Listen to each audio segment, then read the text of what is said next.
Howdy, howdy. This is Free to Play Shroom or F2P Shroom here from Amen 26, bringing you an update to the Supreme Spirit or Necro guide. This is all going to be my tank based. There's going to be a separate video with PvE and what I use to counter tanks, but the audio when I tried to do everything together and uh, was not. Working. So I have to re-record and I'll try to make it more condensed, more concise, but still nail all the same points that I did. Um, so this build is based on defense again. If you are a normal player, or if you want, you could try it out with HP based. It might be better, especially in some instances against a Sage or someone that is stacking HP based damage. You really like to have a high HP stat, so you're not taking large chunks of damage all at once. And this is something that becomes a little more noticeable in the higher arenas because if you get into the higher arenas, usually players have higher attack stats. And when players have higher attack stats, if your HP isn't high enough against, a martial sage, so a sword warrior, you will take very large amounts of damage whenever they use some HP based damage triggers. But I like defense. For the most part, I get away with it decently, even when players have sometimes double my attack, like their attack is my HP or my defense. Sometimes I'm able to get away or a decent amount of the time. Um, but, in something like parking or especially parking or against the sage, there is, in parking, there's no HP debuff against the Sage. Like I said, the max HP base damage. You really want to have a nice HP stat instead of maybe stacking defense. For the parking thing, I will point it out now just so I don't forget. The defense build, honestly, isn't a terrible idea, at least if you have some players on your team that are willing to do so. Um, for instance, I'm not the largest player on my team. We have players that are stronger, that are completely attack built, and we have players that play Sage or other classes and they're completely HP based. So I am one of, if not the only, defensive built player on my team. We have some players who kind of like what I'm doing and they're slowly building their own versions, especially axe warriors, because you get your attack from extra defense and defense from extra attack, and then you're getting attack from 100 slashes. It's not a terrible build. You throw in the Rabbit Avian, you could do some damage. But when it comes to um, the defense that I use, for instance, I have very low attack. My HP isn't the greatest. When I sit low in a parking lot, or if I jump into guard on defense, and I use the proper set of the person that I see attacking, I can a lot of times pick off much larger players by having a very high defense because of the fact that their attack is going to be reduced. Um, while they're debuffed in parking or brawl or anything else. So it isn't a terrible idea. It can be like a difference maker, but you do have to play around the fact that they have attack boosts or bonuses, like the fact of ascension and temporal compression and some other things. Their attack is going to build back up to what it originally was when you're versing. Um, but yeah, without further ado, let's get into the actual builds. Um, let's start working upwards. Rivas, if you are unaware, these classes are named after Darrell Rivas, who was a very good defensive football player. Um, but Rivas is what it's always been. It's a stun regen based class. I use it for anti-archer purposes, though it does see its way into brawl and parking defense and sometimes just a coverage build because of the fact that it has decent overall resistances. It has a decent amount of regen. It's all defensive built. And then there's also the fact that um, it has high ignores, so high ignore combo and counter. And then it is forgetting the word, but is not bad as a coverage build. So this is what I've been using. And it's pretty similar to what it was in the past, but I think if anything, it's more defensively built. I used to use Blade Pierce, I used to use some other skills, but now it is pretty much just a full stop to the damage incoming. Um, all my gear pretty much is stun regen. I try to have it as high as possible. I think focusing is always your best way to optimization. For my skills, as you see here, it's pretty much all defensive. Even clone, I don't do that high of damage. Even my, ad watching alt has higher attack stat than me. So unless I'm using one of my anti-tank builds, or PvE. Um, so my clone in this case is basically doing nothing unless the much, much smaller player. And it's basically just there to take in the damage. While your HP isn't the greatest and the clone is based off your HP, it is also taking your other stats.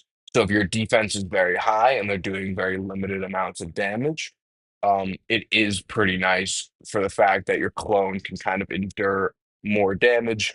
Um, Especially if you're using some of the items like I'll show in a moment.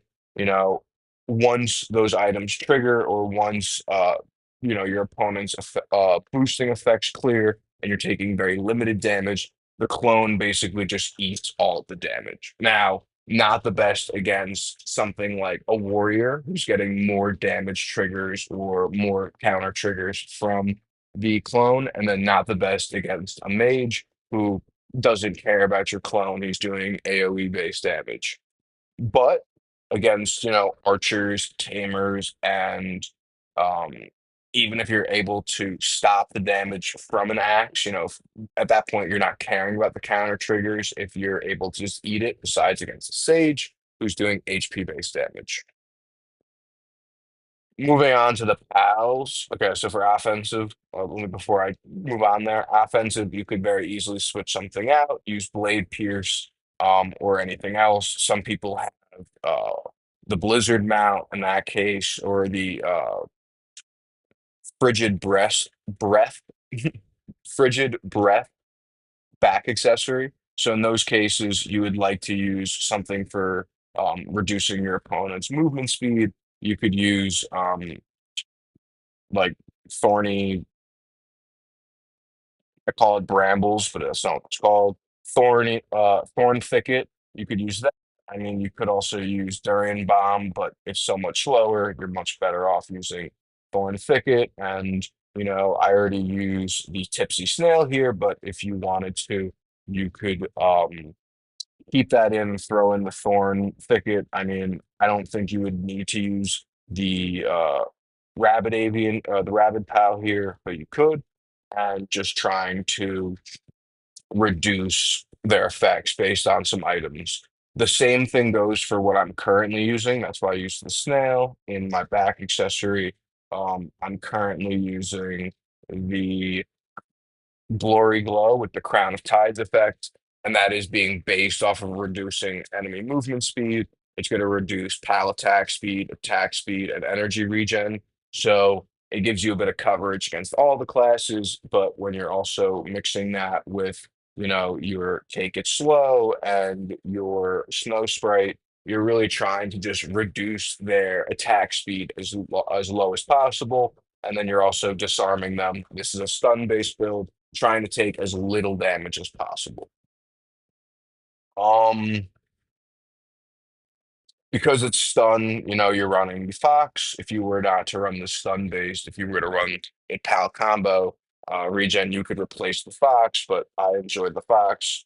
Um, Even though stun isn't the best, if you run into someone using high ignore stun, the panda mount, etc. Sometimes you're kind of hard stuck there. Um, Here are the effects that I'm getting. So, you're getting extra damage risk at the start of battle. That diminishes as the fight goes on, but it's nice at the start of battle, especially against an archer or a mage, axe warrior, something with less sustain, a tamer that's just going to do high amounts of damage in the beginning. limiting that while their alien dimension is active is pretty nice. You get the base effect of 10% from the two pals of First Enlightenment. And then I also have kept on Snowy Nights for the extra damage. You could take off Snowy Nights, if you were to remove the chicken hood here, the chicken cow. If you remove chicken hood for something more stain based, you're going to be getting rid of that extra HP based damage, which isn't, in my opinion, the best because of the fact that your skills have no damage and I don't really have much damage and my attack stat or anything. But you could take that off and run something again more defensive or sustain for a slightly higher amount. Like I could be running the panda. People have always thought it's a little interesting that my coverage or base regen build doesn't use panda. I would agree, you know, but this is kind of what I found the best. I think panda might have originally been where the snail was. So, if I run into someone, a really strong archer, maybe I'll throw in the panda. But as a coverage thing, when I'm trying to get especially some HP based damage, to win the time mechanic for brawl or just to not time out when I'm spamming through my attack tickets in crossover arena, it isn't a bad idea to have some damage somewhere in your build. Um, the same thing goes on for my avian. This is the same avian that I'm going to use for all my builds, so I'll just show it now. Um, you have no speeding. I think most people love it if you have it available to you. I know newer servers don't always if they miss the collab event, but if it is around, I highly suggest it. I know some people like Lightning Conductor, which let me see if I can pull up an example of that.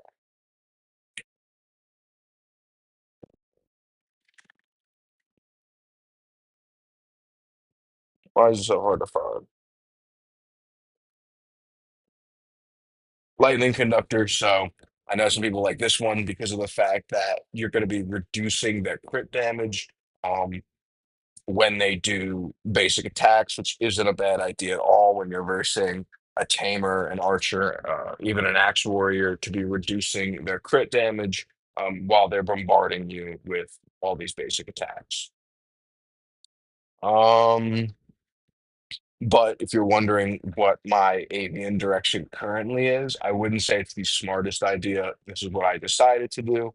I wanted to have a completely defensive based avian, so I decided that I wanted Iron Shield, heavy armor, and I think it's natural boost. So natural boost gives you, a boost to attack, defense, and HP. Iron Shield and heavy armor just increasing defense. Um, if there's other defensive ones, I might look into that, but Iron Shield is pretty much all I get to drop for me. Additionally, and a slightly or much smarter option, I'm also trying to make a resistance-based avian. So, having res, skill damage res, counter damage res, combo damage res, whatever you want, all on the same thing while having no speeding. I think, I often have pretty high skill damage res on a lot of my builds, so I'd probably go for combo, counter, and POW. But if you notice that you are being blown up by mages, maybe that's something you want to look into. Um, if you're asking about the selection of Avian, I don't think this is your best pick. I think early on, it's not a bad pick at all. Just due to the fact that it does current HP based damage, and then unlike every third trigger, you're going to do um, max HP based damage. I'll explain this concept now so I don't got to keep, you know, regurgitating it over and over. I prefer max HP base damage to current HP base damage any day of the week, simply because of the fact that current HP base damage, as they start to die, does less and less damage, meaning that you are likely not to kill, especially if they have a very high regen rate or if they're using the new bike mount. There's a bunch of things that people could be using to stack a lot of regen, especially based on lost HP, and then you're not going to kill them. So, what I would say is it is smarter to focus something that is based on target max HP base damage. I think at level one, if you compare this to a B at level one, the Horus is better, but the B actually scales its max HP base damage on the level ups. Like if I were to go to, where's the right here. If I were to go here, this deals damage 2.5 actually increases, whereas Horus doesn't increase. The only part that increases are obviously your passive affixes or affixes, and then these damage triggers. So the skill damage, combo, and counter. So not even POW damage. So I'd say that this probably isn't your best option, but again, level one to level one, if I'm not mistaken, it does more damage. But the B actually scales, so it is the better option. I've been trying to get a B, don't have any luck in avians, so I haven't gotten a B. Um, in terms of other options, I think that some people like Horus. So Horus definitely isn't a bad option at all. Not Horus, the deity of Purs. So this again, I think, is a great option. My only issue with it is it does the current HP based damage. I already explained. I'm not the biggest fan of it. I think if you have max HP based damage, or if you're a hybrid build that has max HP based damage, or PAL damage, or basic whatever you want damage, stacked somewhere, this could be a great option. Especially for some of the more wonky builds or atypical. But I don't think that Deity of Purrs is necessarily the best for everyone because I think some players will get stuck when they don't have enough damage in other places. And you will have to sacrifice some of your other areas of your build for actual max HP based damage or PAL damage, etc. Um, but again, a great option if you have damage in other areas. You could use this Moonbound Spirit. But again, I don't think the max HP increases. It's been a very long time since I used it. I could be completely wrong there. I would apologize in advance. Um, but it might just be the damage triggers. Some people like, Anubis because you're as a defense build, reducing someone's attack is kind of the name of the game. The only issue is it triggers every 15 seconds and only lasts 5 seconds. So for the 10 seconds of downtime, you're kind of just going to have no avian active. But if you're changing your skills or something else, that might not be the worst option, especially against very high damage dealing opponents. And again, for some of the wonky builds, you could use this Cupid, convert your defense into attack, fun on an Axe Warrior or in PvE, or especially against a tank build. Sometimes this is nice if you are a tank build yourself. Only issue is you can't really build two avians well at once, so mine's only usually a level 20. But yeah, for tanking, I think there's definitely some other ones some people love. Magic Cat for faster skill regen is great, and the aggressive lemon is also great because it's going to be scaling this lost HP damage. So when you have this AV at level 120 or whatever, and you start to actually people are actually able to kill you if you're one of the larger players on your server. This will start to kick in, and it can honestly be a game changer for some players. Now, again, it's based on lost HP. Beginning of the fight, it's useless, but towards the end of the fight, it becomes very, very nice. Um, and it triggers every 5 seconds, so it's not the slowest avian by far. Um, Already explained the avian, so let's move on to souls. So this could be the same for all the builds since there's no presets. Um, Sadly, but the souls, how they work, or at least how I tilted mine, are defensive builds, and then you still need a lot of HP and crit res. If you're an HP based, I think you could obviously lower the defense, increase the HP, maybe increase the crit res. Um, If you want to be a little bit more of a hybrid, maybe you don't want my insanely low 46 attack. And if you're wondering why there's level 10s, it's because I'm too lazy to reset them. 500 gems just doesn't seem worth it for the very tiny amount of essence. And I'm lazy. Um, on my souls, I think, early on, if you're a tank build, it's really smart to have resistance or launch or something, or even healing on your souls is going to be better than damage. Now, if you are a damage dealer, if you're a hybrid base, you might want to have the pal crit damage. Later on, like we are, I think it is pretty wise to have two different, like two or three or four different types of souls. So, based on what you want, especially um, if you're a very large player or you've been playing a very long time, I guess those go hand in hand, but some players definitely jump that earlier. But you can have so many scrolls that almost having a different soul will be more worthwhile, especially if it's a good effect. So each of the resistances give 5%, if I'm not mistaken. Let's go to the preview so I'm not wrong and giving lying to y'all. Uh, yeah, but combo res, counter res, power res, skill res, they go from 1.5 to 5. There's three different rarities. So it's 1.5, 3, and then 5. But if you have 5 on, I think you can get it on 4 souls or so. It's not bad at all. Some people like launch, definitely a wonky build, but launch is something that's very underused, especially because most people don't use ignore launch. Um, but you might argue that it's underused because it's not the greatest effect, whatever you'd like to say. But stacking resistances here is a very smart idea. If you're a hybrid, having POW crit damage is a great idea.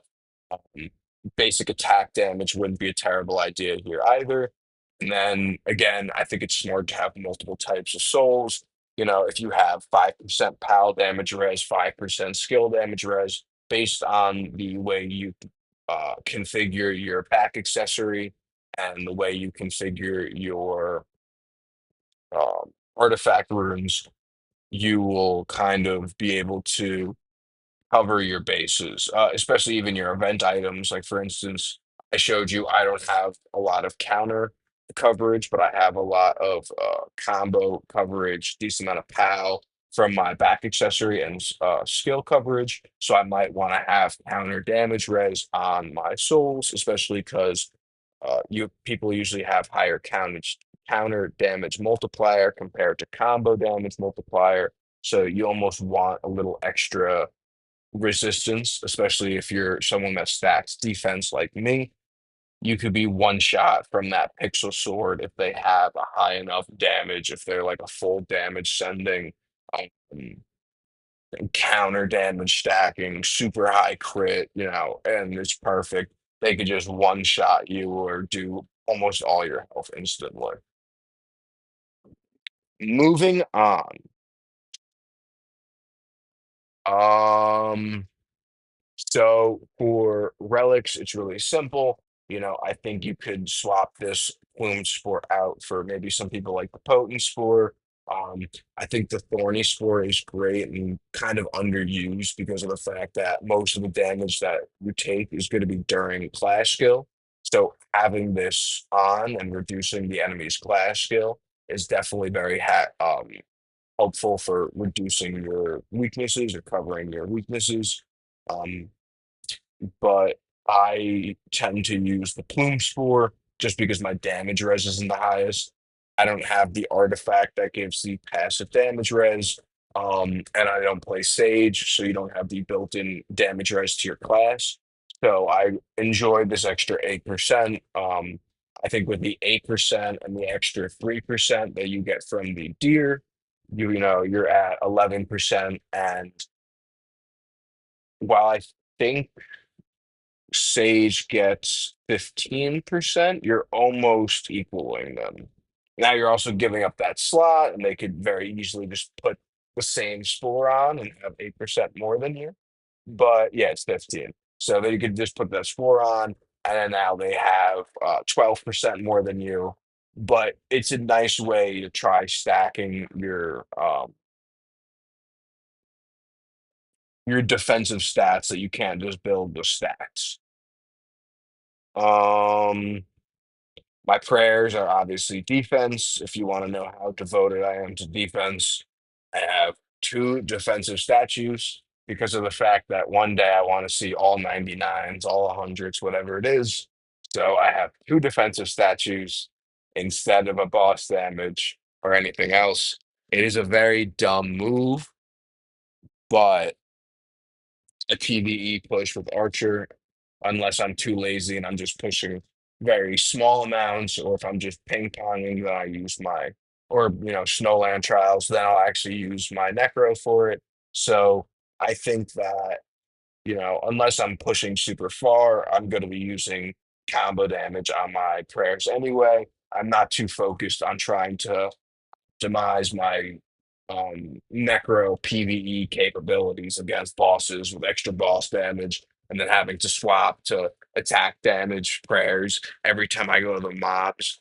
Sounds like a very tedious and painstaking process that I've already gone through when I played Mage many months ago. So, two defensive statues. If you're going for the offensive thing, use attack. Again, most people probably like HP. I have it set up. Do I use it sparingly? On some of my builds, I'll swap it out, especially if I want a smarter option for anti-sage or whatever it is, then I might go for my HP. But more often than not, a movable object is what I use. This 90% stares at me every day, and I want to re-roll it, but I think I'm going to wait for a prayer rush, be a little wiser. Um,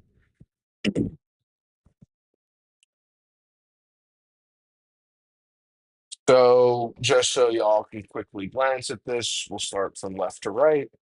I get the regen up top and I go into my resistances. Again, I like to have skill damage res and I like to have combo damage res. Um, but my PAL and my counter have always been slightly more lacking. If you're further ahead, or if you've bought I don't even know if they'd be called the back, like, what are these things called? The Divine Feather Coin. So if you bought the reset spender passes so that you could just keep doing the resets for the divining feathers, you might be way higher than me. I think I honestly have no clue what I'm at right now. Let's just reset one of these that I was probably working on, and I'll forget what I was doing, but it's worth it for the cause. I have 67,000. So, that this is how I spend mine. If you have more than that, you might want to do it differently. But I go up top for the regen. As a regen base, it's never a bad idea. I go to the left for extra regen and for ascension. Again, my attack stat is terrible, but the main reason I do this is because I want the ignore combo here, and I want the ignore combo here. Um, the basic attack damage, if you have more resource, you might want to put some into here. But you'd more likely want to focus the attack bonuses first, have them at level 10. I know some people are probably shaking their head. I don't care about attack. Defense, HP, all I care. And that ignore combo, so good. Um, an archer, I don't really care about anything here. I don't really care about being stunned. Ignore evasion is nice for, more offensive builds, but I don't really care. Maybe you'd say that if they have too high evasion, I'm not going to stun them. But if they're a super high evasion build, usually they're not the highest damage dealing build. So my stun is less important. Attack speed, some people like this in the earlier game to block pre-blitz. Meh. I'd rather just have resistance. Um, yeah, defense, HP, skill damage res, combo damage res, small stacks into PAL and counter, which will increase with time. and I don't care about attack. Mage, I go up top for the stun. It's a stun-based build. If you're not, you don't have to go upwards. But I do like the fact that I go upwards because again, it lets me hit the ignore counter and the ignore counter over here. So I go upwards, I get this stun node, and then I go to the left and I get temporal compression. Again, compensating for my lackluster attack stat. The ignore regen, which is wound here, ignoring regen and healing, so reducing those is never a bad idea if you have extra points. But against an archer, it's way less common to find one that has low levels of um, regen, and I don't tend to hit the ones that have 6, 7, 8, 9% regen. You know, if they had 1, 2%, maybe. If they went to 3, 4, maybe 5, I'd be like, ooh, I'd want wound, especially because I'm not using any offensive base damage skills. I'd probably change my skills for that player. But wound is never a bad idea to cover your bases. You know, in brawl, it's a good idea for trying to win a tie mechanic, etc. But yeah, the ignore counters here are vital in my opinion, especially because I don't have the highest counter risk. I get, because of the fact that you're going for the ignore counter, I do have to get this at level 10. I think this at level 1, if you're earlier in the game, level 10, or if you're farther in the game than me, if you have it level 20, it's not bad idea. As long as you have it level 1, it's the same amount of triggers as if it's level 20. It's just how much HP it's going to restore each time. So I really like this in some of my other builds where I'm stacking the PAL combo healing and the PAL basic attack healing and then skill regen healing. I know some people like it using counter gear like a Sage. It's like a Sage based Necro, but using that, they're kind of trying to also double dip into the counter things because they can go into here and use counters for the extra healing triggers, and then you could use the dog. But I'm not the biggest fan of Sage. And then additionally, I feel like building a Sage on another character just feels like it's like a Sage with extra steps. So I'd rather just build more Necro based. Um, and try to figure it out in a more POW-based version or stun-based evasion, something a little more wonky than what's more meta, which is counter regen. I get the increased energy regen. Again, I just like my skills because they're basically giving me a lot of sustain. I get the crit res just like I max out here. Um, I think it's more important to max out the crit res than than your regen here, as long as you have it, level 10 or so. I'd say, get the crit res to level 20. But if you have more points, obviously max that one, max, the I guess I went to the next one. Oh no, I wasn't there. But you could go into the left side if you wanted. Uh, that's for the final one. This is Tamer. Again, very similar to Archer. It has basically identical things. The only thing is, if you're going to build PAL combo based, I would definitely go to the right side for the PAL combo rate. Um, and that's also going to give you more healing triggers for based on PAL basic attacks. A great idea if you're using the Deity of Purge, trying to stack as many healing or regen triggers as humanly possible. So, you get the PAL healing here, you get the skill healing here. Maybe if you want to be cheeky, you get the counter healing here. And then, or you could even do combo healing here, whatever you want to do. It's not PAL combos, so I'm not related. It's just regular combos. Um, but then, maybe you're using the healing skill. You have the fact in your classes, you could stack for the extra effects. You could have um, quad quadra terrain, so getting extra HP triggers for restore. So it's a healing trigger for your max HP. If you're using pandas, floral panda, dog toothpaste. So again, on Sage base, never a bad idea. Just get a bunch of healing triggers, trying to stack them as high as possible. But with the fact that people have more and more ignore counter, it's a less viable build unless you want a very hard stack counter and stack it really high in the divining tree, etc. Use the POW for extra counter. But where were we? Oh, we were back here. So, yeah. So again, you could change this if you weren't stun based, and again, I'd probably change this. Um, Next is the runes, if I'm not mistaken. Well, I don't really care. We'll just go in here anyway. So top right, I think I'm still using skill damage. Again, I was a skill regen based mage and I swapped over and I really haven't updated any of my stun runes in a very, very long time. Why? I wanted to build into evasion, I wanted to build more resistances, etc.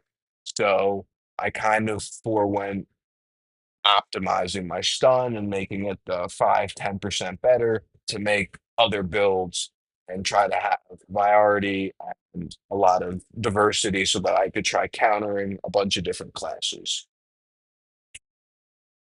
But nowadays, also I set up these runes before the potions existed, like the rune store block and the rune storm restore. So, when my 70 stun was created before those potions, it was like, oh, there's 73, I think it was at its peak. Stun is very high. But nowadays with the potions, I'm sure there are people with 80, 90% stun that blow mine out of the water. And for me to save up the potions to try to force a couple of perfect runes, I'd rather force perfect runes of evasion, pal crit damage, resistances, and then if I'm feeling cheeky at the end, go back and optimize my stun runes.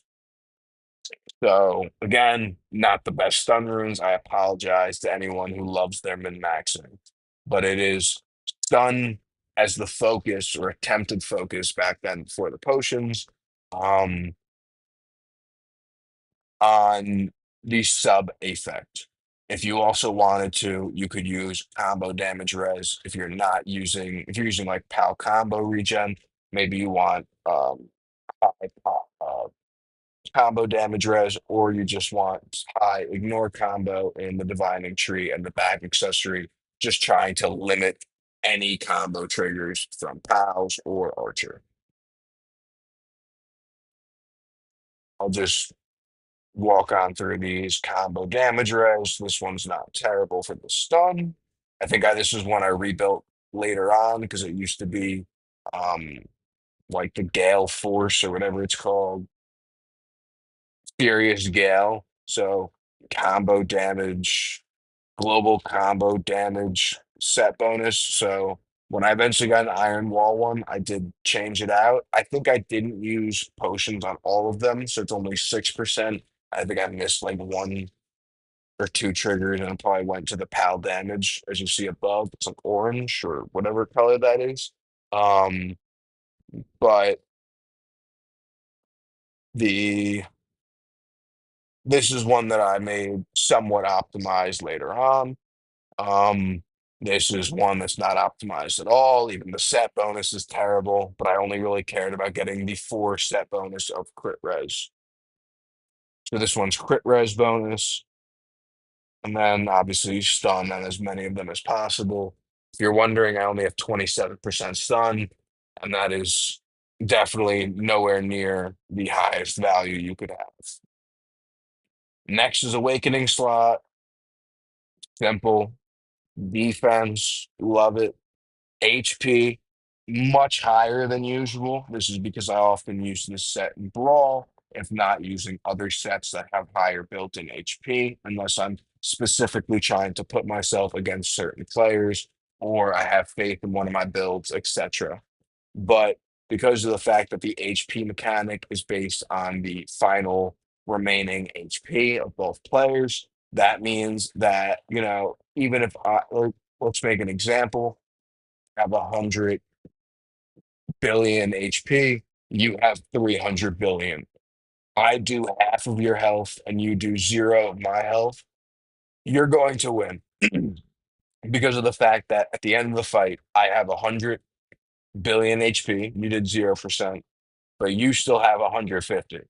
So, unless you're using things like the scroll artifact or other things, you're really going to want to have higher HP built into whatever set that you're using for Brawl. This wouldn't be a case, again, if you just used an HP tilt on your prayers, which again, I sometimes swap into, I sometimes don't, depending on how or what purpose I want my build for. And then a decent amount into crit res, just because I like to, I'll go through my stats right now. I like to have above 3K crit res. Ignore combo 55%. Stun is just under 71. Ignore counter is at 46. So preferably in a ideal world, I'd love to have above 60 or 65%. Ignore counter, ignore combo, have some block, have some ignore, pierce, but you kind of just take what you can get from the divining tree at this point. Low evasion on this build. My regen is pretty low on this build, but again, it's kind of meant to just hit the damage tilts and time them out, especially against archers, which is 90% of what I use this build for. Don't need much regen when they're not hitting you, is my mentality. 60% skill damage res in case I leave it on or I use it for brawl. And there's a damage mage, especially like a pre-blitzer, and maybe I'm debuffed. It's always nice to have a nice bit of extra skill damage res, and I don't think 60% is anywhere near enough. Honestly, I'm only happy when I have above 80%. Um, Combo damage res again, lacking. Same with my counter damage res. Where was that? Here. But combo damage rate is 76. I've had it higher. If I'm not mistaken, I used to have it on some of my souls. I had it at like 3% on a couple of souls, but I ended up re-rolling those. So I got impatient and I was doing well against archers. I got some 5% skill damage res, or I got like a 40% legendary. Basically got the legendaries of other things. So I swapped it out. My combo damage res has definitely gone down, but you could fix that on your account if you would like. No one cares about healing, and these are the final stats. 25.6 damage res if you're wondering. Now let's move on. Oh wait, before I do that, let's show what I'm using. That's probably smart. Oh, and Star Hero. So, oh, and Divining. Oh shit. I was about to do terribly. So Nebular Shuttle, I think, is probably your best option if you aren't, using a decent amount of evasion. Recently, where is it? This motorbike just came out, the peak of speed. So if you're using this, then having a decent amount of evasion, especially the more evasion you have, the faster it's going to trigger. Um, but this is an arguable replacement. Also have the unicorn, though I would argue that this isn't the greatest choice. It's not bad against mage, and I'll explain that later, but because of the fact that its effect goes away after their first skill and its effect triggers every 12 seconds, it means that you're either protected or you're not. And the 50% extra defense is amazing when it is active, especially if it aligns with, the pixel artifact sword hitting you or, cheetah going off. There's definitely a lot of things where it could be very useful. And there's sometimes I was like, ooh, this looks better than Nebula. But when you test it on other people who have other timings, it starts to show why it is almost you really want it to be perfect for some timings. Um, and I do often sometimes use it in PvE. In Abyssal, if you use this, um, the boss does no damage if you're a defensive tilt. That is how I get my score of 758. It is low. I know a lot of you could definitely do higher, but I do better than most players due to the fact that I could survive for the full 10 minutes. And I do that by having really high defense, not very high evasion. Now I could change that, and I've been thinking of testing that. But I think the latest time I tested with 225 or so evasion on the Abyssal, I still was taking damage hits and at one point died. So I was like, this was a long test to wait through. I'll wait on redoing this test. If you don't have any of those options, and if you're a completely free to play player, I think the blue ox or the extra damage res is never a bad idea. Um, if you're maybe PAL combo based, or maybe you're using candle or something, wheels or something that's actually going to increase your PAL attack speed, like boom to bing is never a bad idea. But for the most part, I think that Nebular Shuttle, especially if you're any kind of spender, and you have it, available to you, is probably where is it? It's probably the best option for you. I've probably passed it like 10 times. People are probably, oh, there it is. In use was over it. My eyes beseeched me. I apologize. But it's just because this cleansing effect, if you don't know, the cleansing effect basically when your enemy has certain skills or when their class active goes off and it hits you, the part that affects you, so usually the part that's reducing your damage res or whatever other effect, is going to be able to be cleansed and removed. Um, Now, for buffs onto themselves, that doesn't happen. So, you're not going to cleanse your opponent's complete ignore evasion because the effect is not on you, it's on them. But unless I'm mistaken on that, someone please correct me. But I have said that I would love to see a cleanse. I think it's interesting, not love to, but I would think it's interesting to see a cleanse item or skill or something that applies to the opponent and not to the actual player to cleanse their buffs instead of cleansing your own debuffs. Uh, was my original mechanism of thought. And the damage res is never bad. Again, the attack also helps.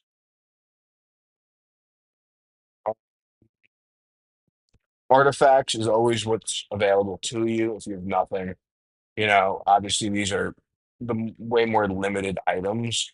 If you want some people like Pepe for coverage, you're decent against something like mages, as the Pepe gets close to them, you're kind of taking away the AoE skill damage that hits your player. Against tamers, it's never a bad idea.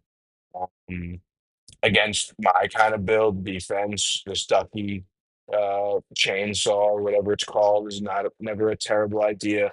But as a tank, you kind of want things that are either going to do HP based damage so that you have some ability of offense, or things that are going to make you stronger. So as a defense tilt or in Brawl or in 2v2 Shuri tournament, even if you're just an evasion build or in using that new motorbike, this new or not new, but this older lamp or scroll artifact is amazing.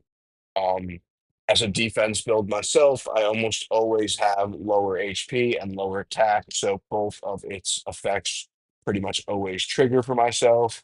And then if you're debuffed in parking or brawl, think of it, it's still going to trigger, except in brawl, not in brawl, in parking, your HP doesn't get debuffed. So if you don't have lower HP to begin with, you're not going to be getting the extra current HP damage and reducing their max HP. But as a defense tilt, I pretty much run into most players that have higher HP and attack than me. Maybe not HP if they're a damage tilted archer or something of that nature. Um, I also don't have a lot of these other ones, so I don't want to recommend anything too crazy. I know if you're debuffed, copying your opponent is never a bad idea because while you're debuffed, they're potentially not debuffed, so you're going to be copying their not debuffed stats instead of your debuffed stats. But some people also like the damage from this one. I think yeah, it's max HP damage. So this one would be something that would be right up my alley. Um, if you're trying to limit the opponent's healing, you could use scissors. But again, I don't have too many of these, so I don't want to give many suggestions. Um, with back accessories, I do have a number of these, and I have played around with pretty much all of them in the same build, trying to see what I like best. And of course, the answer depends on your opponent. But for the most part, you can get away with using a couple of them with higher degrees of viability and success than others. So I'll start what I'm currently using, and then I'll go to the you know other options that you could use that I found viable that I have. Mm, I currently use the Crown of Tides. Again, that's why I use that Brambles Thorny Thicket skill, and I use the Snail. If you weren't using this back accessory, I would say you could remove that um, skill, and you could remove that.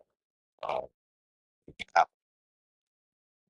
if you aren't using either of those three, I guess in that case, that three combo piece, you could use the Doomsday Blast, which is going to reduce your opponent's attack damage and going to make a shield for yourself. And, it's pretty good for the fact that it triggers based on every basic attack and combo hit you take, like 30 of them. Um, Combined of combos and basic attacks.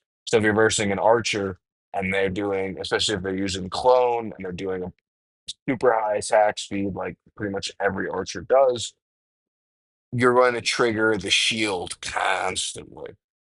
And if you're an HP tilt, never a bad idea. Or if your defense is so high that they're doing very little damage, never a bad idea. And then instead of snail, maybe you want to run the puppy forever to make your shields better, whatever it is. Um, or alternatively, you could be using the alpaca to be.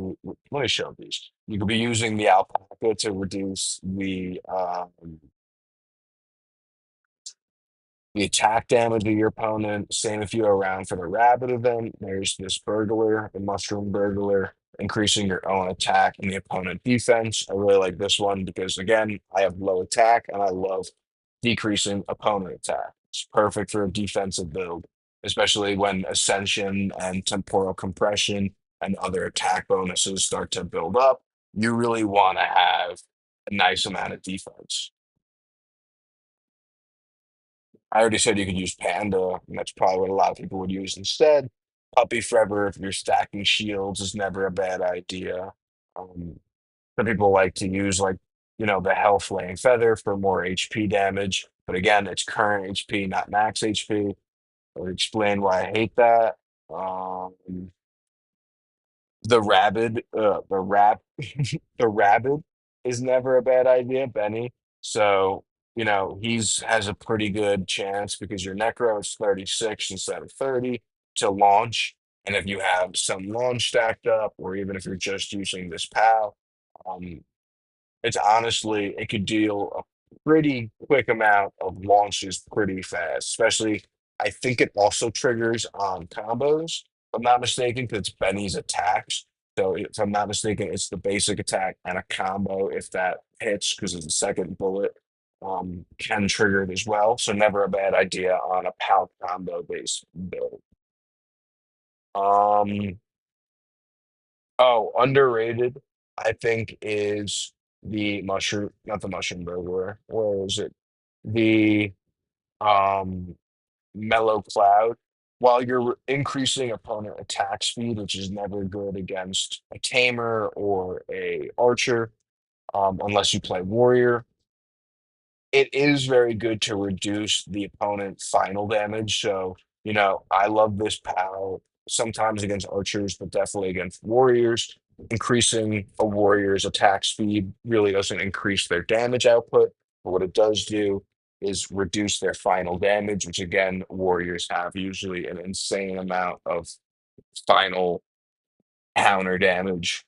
and reducing it is always nice because they're going to crit and deal a lot of damage. But yeah, there's definitely some other options people could use, and they'll change the set bonuses, but I would talk for hours about that.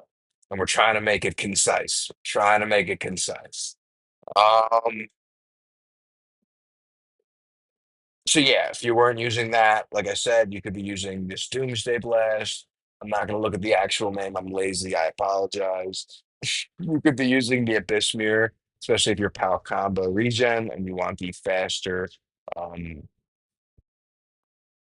PAL crit speed. I mean, PAL attack speed, PAL crit speed, PAL attack speed. But then you're also getting this current HP. Again, not my favorite.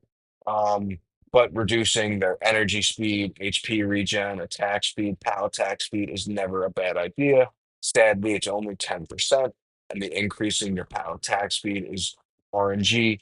It's basically a coin flip for all six of your pals if the effect is going to trigger or not. So sometimes it's great, sometimes it's very lackluster. Other options, um, we're gonna stick to tank for this build.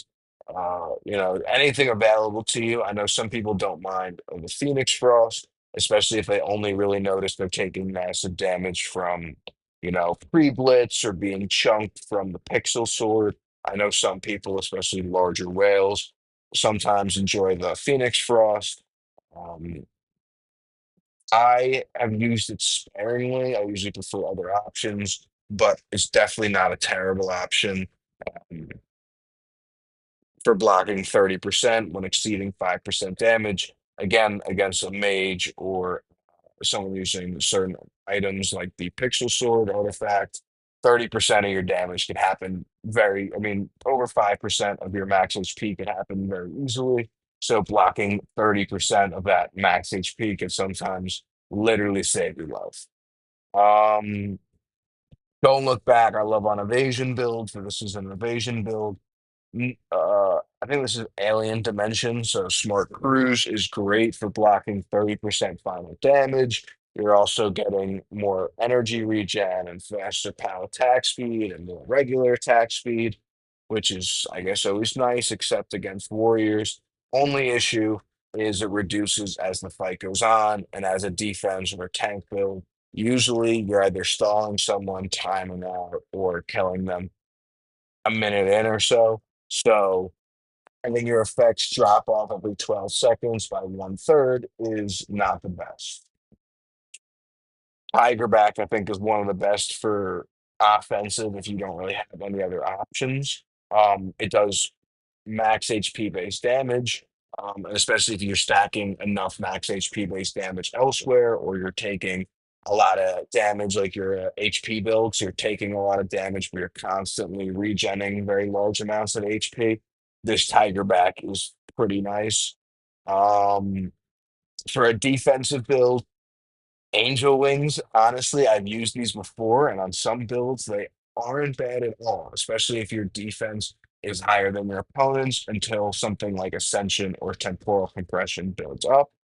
But for that same fact, instead of building your own defense, again, usually because they have a good amount higher attack than you, you would rather reduce their attack stat than increase your own defense, unless your defense is so massive and you're going to be getting such a defense boost that it's going to compensate or go over, or like the debuff mechanic, like I explained earlier in parking, you want to snipe off some players who have low attack stat due to it being debuffed um, by having your nice defense.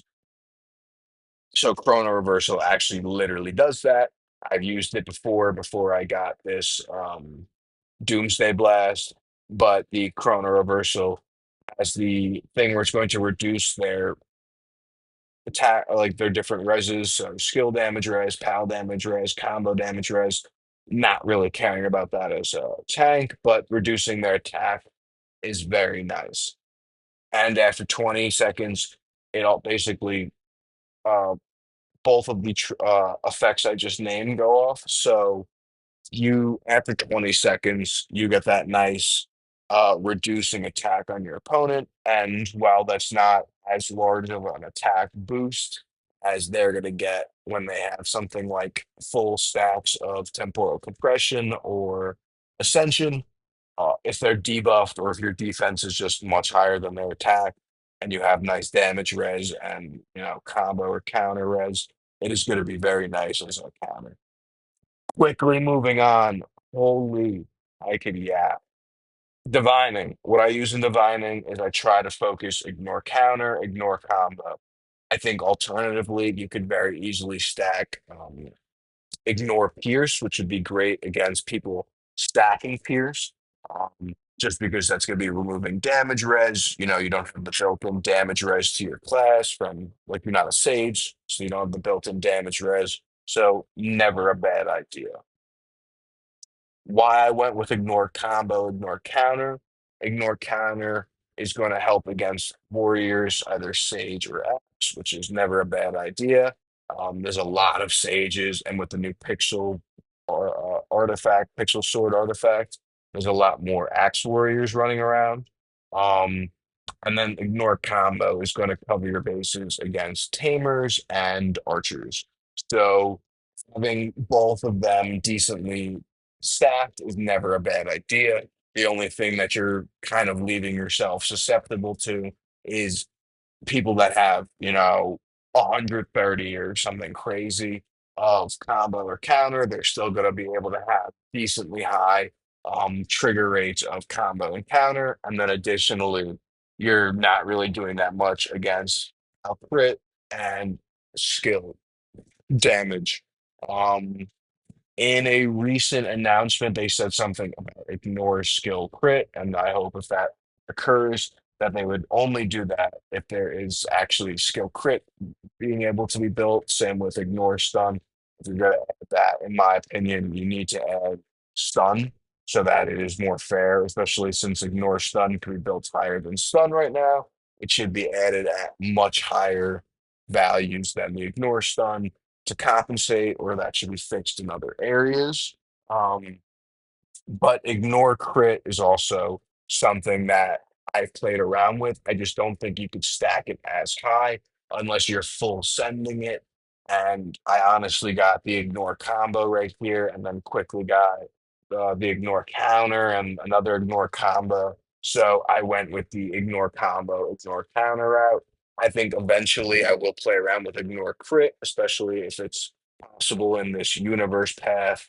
Um, I know there's something that like reduces overall damage or something like that. So there are some things that are yet to be played with and seem very great for the tank based builds and even the damage based builds because you increase the damage you deal overall. It's like a global overall damage boost or something crazy.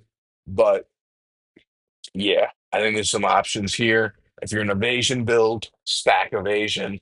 I'll show you my quick stack of evasion that I built within, I think, 2 days or two resets. I just quickly spammed my resource out and got, I think, purples or blues. I'm colorblind. I apologize. In all of the different slots for evasion. And then I'll show that in a moment. Down here, I think POW combo, POW crit, never a bad idea. If you're using Arcane Light or Divine Touch on your Avian, you're going to want POW crit built up or to be using POW crit regen, and maybe using the pandas and a whole different wonky build.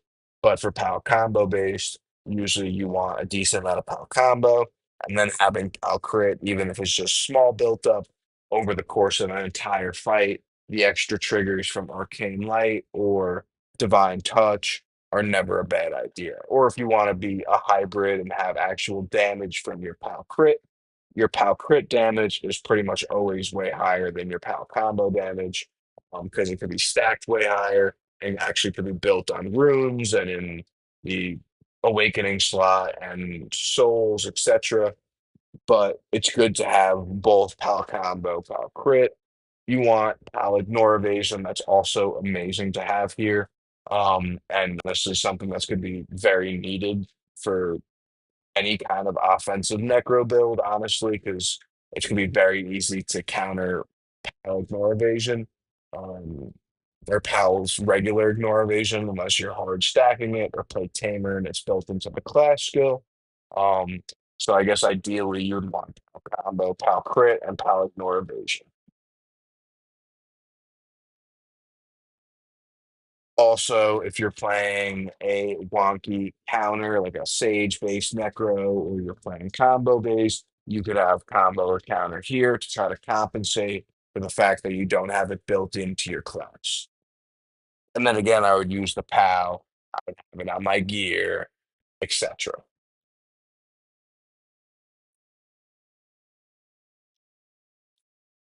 Quickly into Star Array. Um, what I use here, passives, just because I like the fact that they're always active. And again, I tend to try to put some of my builds in to snipe off the bigger players, especially in parking wars. But yeah, I use final defense, stun, and attack and defense. Now, is this the best? I couldn't tell you. I like it because of the fact that it's giving you the extra stun, which again, I don't have the most optimized on this build, and the extra defense. I love stacking my defense.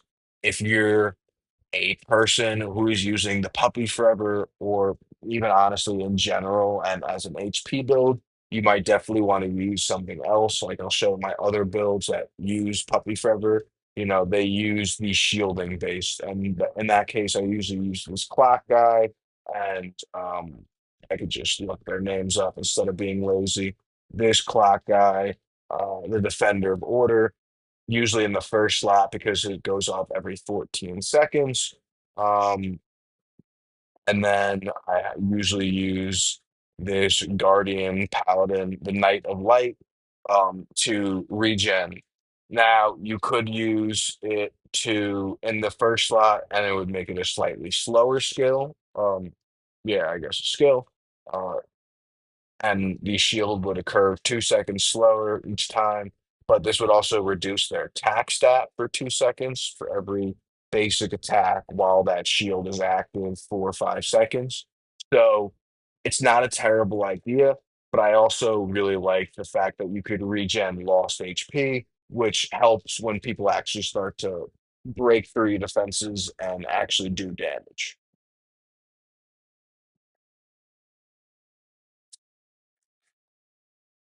And there's definitely some other things you could use. I know some people like to use, the guaranteed stun triggers, like this one as an active would give the guaranteed stun trigger. But again, I use the passive just because it gives stun and defense for the entire fight, which in my mind theoretically sounds very nice. And I have this 5 starred somehow. I got very lucky, and it is 11.6. So I'm a happy camper that I basically got 24% extra defense at the start of battle, and that lasts till the end of the fight. Now we could finally move on. Oh wait, actually, I just realized I want to point something out. I apologize. Last thing, a pinky promise. For the artifact, I know I said I didn't want to talk too much on it. I use the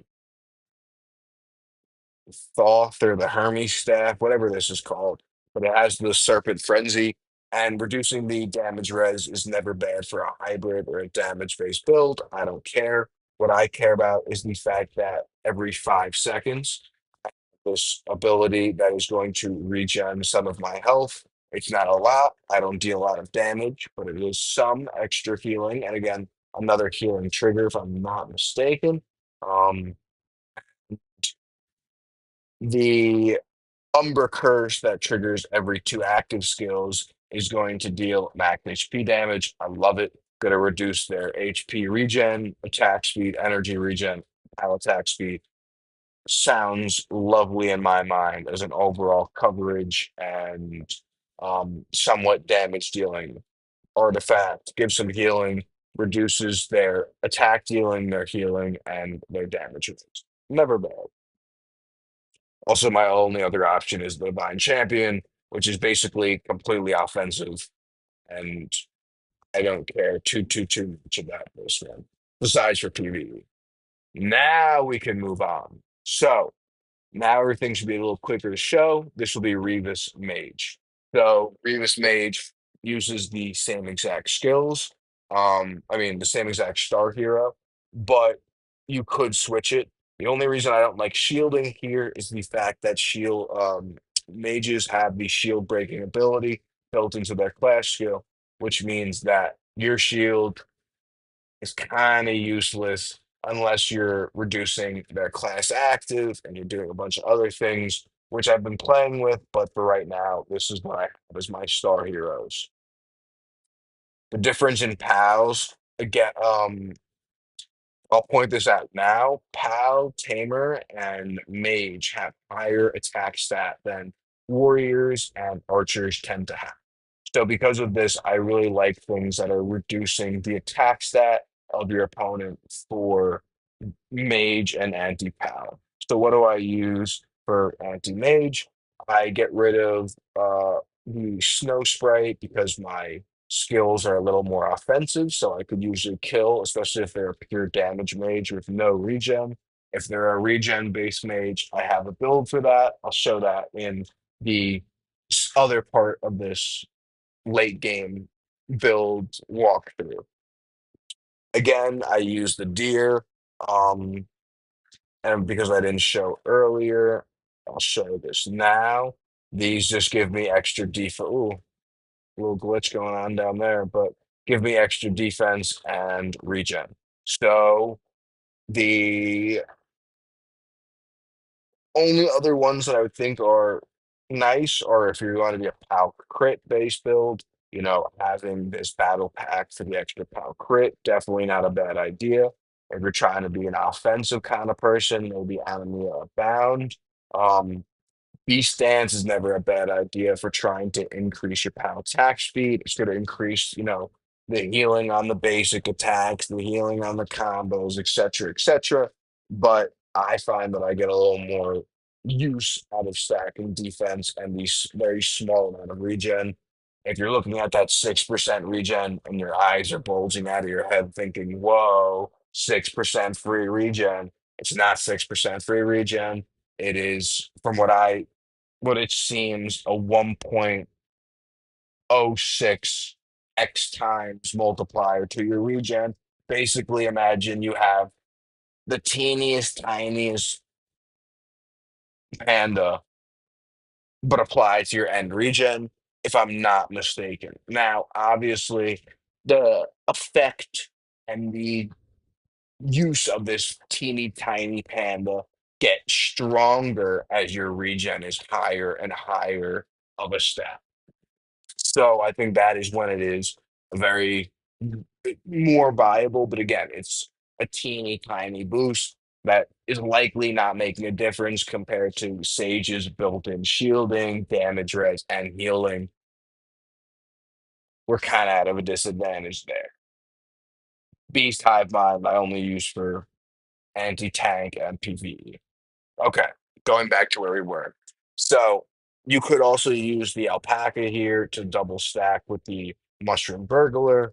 That is going to further reduce the attack of your opponent. Never a bad idea. And honestly, something that I sometimes use, especially if my opponent has an insanely high attack stat and they're going from what it looks like full anti tank mage. So when they're using, things that either making their skills duplicate or they're using um like the wolf based thing. So when you finally if you do manage to kill them, they just get this insane damage increase and they're back to life.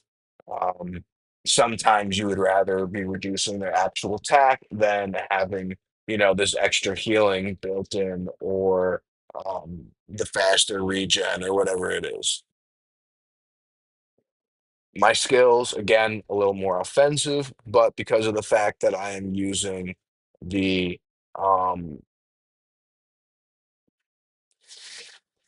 this back accessory, the goblet looking one, the glory glow. I'll just call this the crown of tides. Because I'm using the crown of tides here, I do like to be reducing their attack speed just because it is going to be reducing their energy regen, which I found is not a bad idea at all. Now, smarter play and something that I am going to go back and have to retest. And if I do notice I like it better, I'll put an update. But this Doomsday Blast, I've been liking a lot, and I use it on some of the other builds I'll show. I think like my anti one. Um, but due to the fact that it's just reducing their attack, it is very nice. The one reason I might have not liked it or might not swapped it out is due to the fact that the shield, in my opinion, feels useless against a mage. But again, because mages and tamers usually have the highest attack stat due to the fact they build attack usually highest in souls and awakening slot and their prayer statue is attack, etc. Reducing their attack is usually the key to success. So I might have to, or I'm definitely going to have to go back and replay with this to see what I'd like better. And if I end up liking this one better, I'll update that.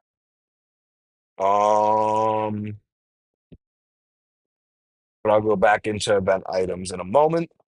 Um, The rest of it's pretty simple. Again, high attack. I love easy breezy.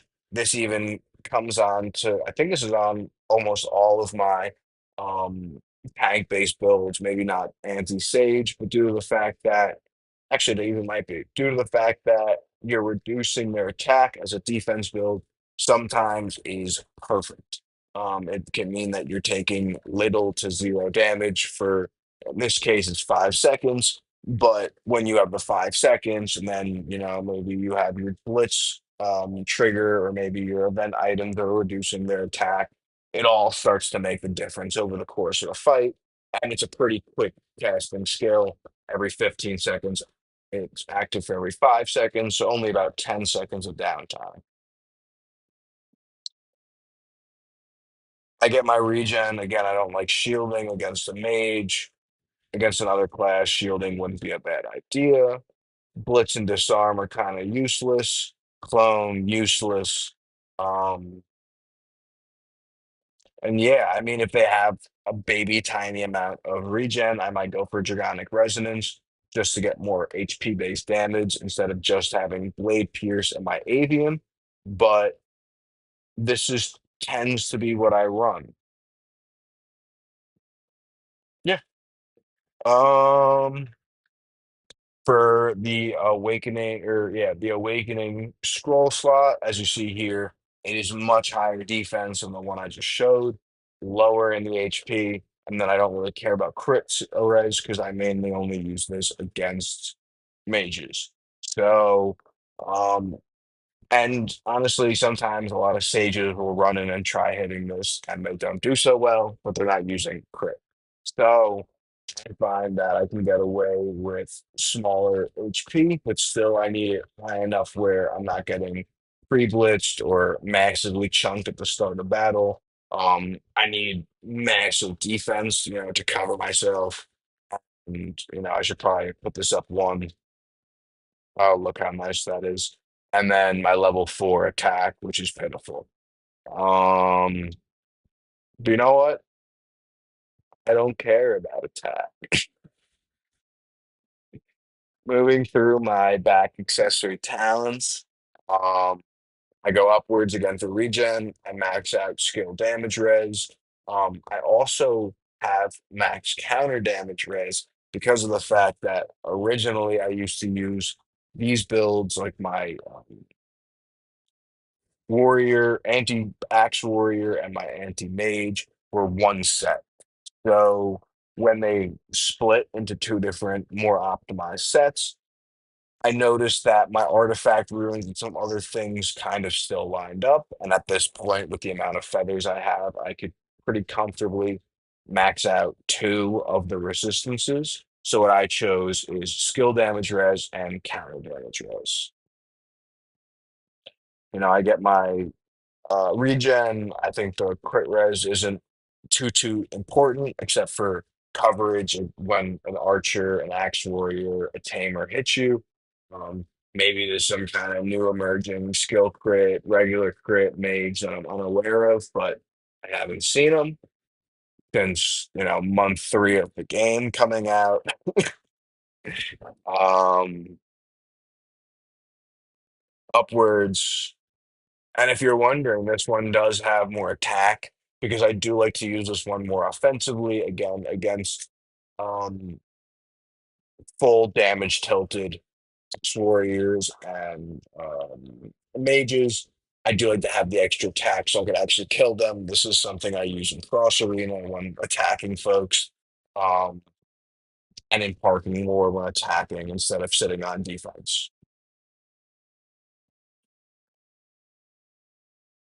As you see here, I also only go for one side and ignore combo.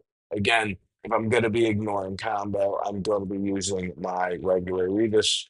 So I only have it eight stacked.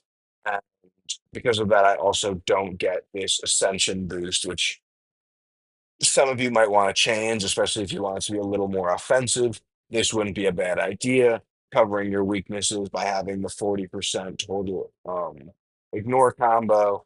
And then, you could have one less of something else that I showed. So I do have in sorcery, I go left side and right side. That's so I get the extra energy regen. My offense and defense comes from my skills decently. So I want that high. I love having my ignore counter, and that should be maxed out realistically compared to the skill regen and probably some other things. But clicking reset to fix that, I'll do that another day. Not right now. Again, counter damage res, skill damage res, and then I just try to have 10% usually minimum in anything that's not maxed of the res types. Um, I do have 20% uh wound. Like I have 20 wound here from there, and then I have it also in I don't have it in here anymore. Oh, actually, where is it? No, I still have it. Okay. So I have the 20% total wound from having the level 20 in both the sorcery and beast tamer. Why do I do that? I run into a lot of mages in cross arena that kind of have a weird hybrid build where they run 4, 5, sometimes low 6% regen. And this is how I try to kind of get away with killing them. Now, the issue is if they have more than that, I'm going to be using my anti-regen set, anti-regen mage set. And then if they have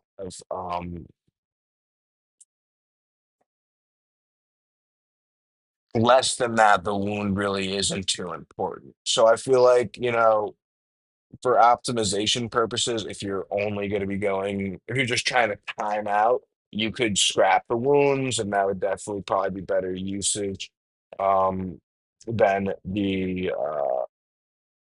lack of maxed out ignore counter and ignore combo that I have there. This is a PAL combo based build, so I go to the right side for PAL combo, and then I finish it up top with resistances. I do end up hitting the PAL basic attacks. I don't really hit the PAL ignore evasion, so this build is a bit weaker to evasion, just like pretty much every Necro build is, unless you're focusing PAL ignore evasion. But if you have extra points, this is a great slot. Finishing your ignore is a great slot. Having the coverage for the crit res. Um, and then finishing out your other resistance types is never a bad idea. And I guess this healing would do something more than nothing. Um, Again, this PAL combo regen based. Um, if you're wondering what I'm at, not very high, 67. Um,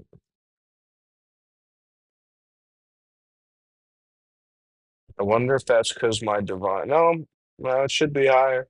But yeah, my PAL combo is just pretty bad, even though it's on all my gear and in the back accessory. In the divining, I don't have it. I'm not getting the extra bonus from using two cactuses, etc. But if you want it to be a little bit more of a hybrid build, definitely not a bad idea. Um, so because of the fact that I'm not using Snow Sprite, I don't use Chicken Hood. basically freeing up two PAL slots, but then also meaning that I don't need to be using these two relics. If you want it to be super optimized, you could swap this out to, if you're a hybrid, maybe using the amber slime. If you're not a hybrid like me, maybe you want to use the Thunder Caller Kite, or if you're using any of these pals, maybe you want this, the Dragon Weave Circlet. But I have it as this, even though, let me fix this. Let me make this slightly more optimized. But, on the same thing in the middle left, you could definitely change this out for something you're actually using. I'm not using any snow sprays, so I could easily have it as, probably the magic box, or honestly, probably your arrow bamboo, though I'm going to assume it doesn't apply to that. Yeah, it doesn't. So only one PAL is doing PAL crits. But maybe if you have PAL crit based in divine, built in divining decently, and then on your avian you have divine touch or arcane light. So if you've been wondering what I'm talking about because I didn't show those earlier, I apologize. But Divine Touch is PAL crits have the chance to do current HP based damage, and then Arcane Light is a healing based on PAL crits. So if you're using a PAL crit version of this build, or you have it decently high built in your divining tree, then, or maybe you're using a tamer version of this build, then maybe these are very good options to have. Again, I use PAL combo, and I don't really have good aliens with them, is why I've never deep dove into a PAL crit based build. Besides for PVE and anti tank, etc., etc. Um, my lovely defense. For the clash skill, I think either the damage res or the thorny spore is really good at what you're going to want. I tend to notice I take the most damage during clash skill, so I often have this thorny spore on. But if I notice someone's just trying to chunk me with damage, um, this plume spore does come out. It kind of just depends on what I notice I'm taking more damage to, and what I want a little bit more coverage to. But I think they're both are pretty good options. If you couldn't tell, I use them both pretty high, seeing as they're both almost max, and I could max one of them. But I feel like I should save up for Rush. We'll see. 12 million. Mm. Or is it 12,000? No, I think it's 12 million, right? Yeah. So I guess I'll be waiting unless I want to snipe off a lower position. But back to the actual build. I showed all of it besides the artifact enchantment. So, and the event items. So, artifact enchantment, um, 6 set bonus. I wish. So, you only get the 4 set bonus, even though I'm using 6 pieces here. You could definitely optimize this if you had other pieces, but I don't really have anything else that I would prefer that has high skilled damage res, but I get away with the fact that I have, I think, where is it, 33% here. So not terrible. I have the 25% in the bottom right, which I think is obviously your most important thing against the mage. Um, Leaves you a little weaker to actual crit based builds, but this isn't what that build's about. So I use the skill damage res there. In the middle, again, I like to have my well, in the past, I had it as one build, so this is a rune I've had for a very long time. It has decent skill damage res, and then it has um, a small amount of power damage res, and then it's based on counter damage res. This could be any, since there's no ability to have skill damage res here. Maybe you want to have it something funky, even like basic attack damage res, because you're running into some super high basic attack or attack damage um mage, but meh. Obviously, you'd want your sub affixes to be skill damage res. I haven't super focused on this, but you'll see that I have it somewhat built up on each of my runes. Another 3% here. Again, this is my old stun rune. Um, I have none here, but I do like the fact that I have counter damage res and some pal damage res. I'll likely look through the others and see what I have. And if I change this, maybe I'll show and post the updated stats on the comments, but it would only change probably a few percent until I decide to really hard push skill damage res, which something I feel like I don't need to for a decent amount of time. I do decently against mages, but again, skill damage res and no skill damage res. This is one of my evasion runes. So this one I'll also probably change out at some point just for something that has any amount of either skill damage res or pal damage res, whatever it is. And maybe a different set bonus. So I have the global basic attack damage or extra pal damage or whatever I want it to be. Quick run through that. And then the event items is the last thing to show. So event items are, I already showed this, but I use the Nebular Shuttle again with this build. If you're free to play, you're probably going to want to go with Blue Ox or the White Tiger. I don't have the White Tiger, but I have it on my alt, so never a bad idea. Some people might even like against, archers, maybe like this, which is gonna knock back and knock them into the air. But with things I don't have, like the boat, or I mean, I would love to have this Blizzard Visitor, like the Wintry Jingle, and this is something I hope gets re-released. But if you have any of those, I'm sure they're very viable options like this for stun. Um, this if you have nothing else, but I use the Nebular Shuttle. I think most tanks prefer it unless you're using an evasion based build. Or you have it decently stacked on your build. Most of my builds do not have evasion anywhere near that high, except for my dedicated evasion build. Um, so that's what this peak of speed would come into use for.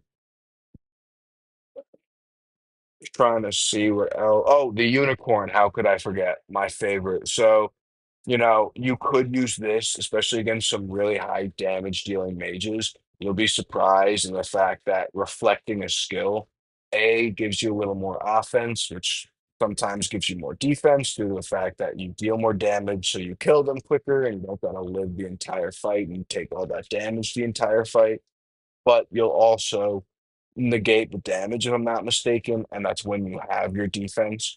So if they have this really high attack stat and you're reflecting one skill, it isn't terrible. Now it is a bit timing based on what skill you're actually going to be reflecting. So if you're reflecting, some low damage skill, like if they're using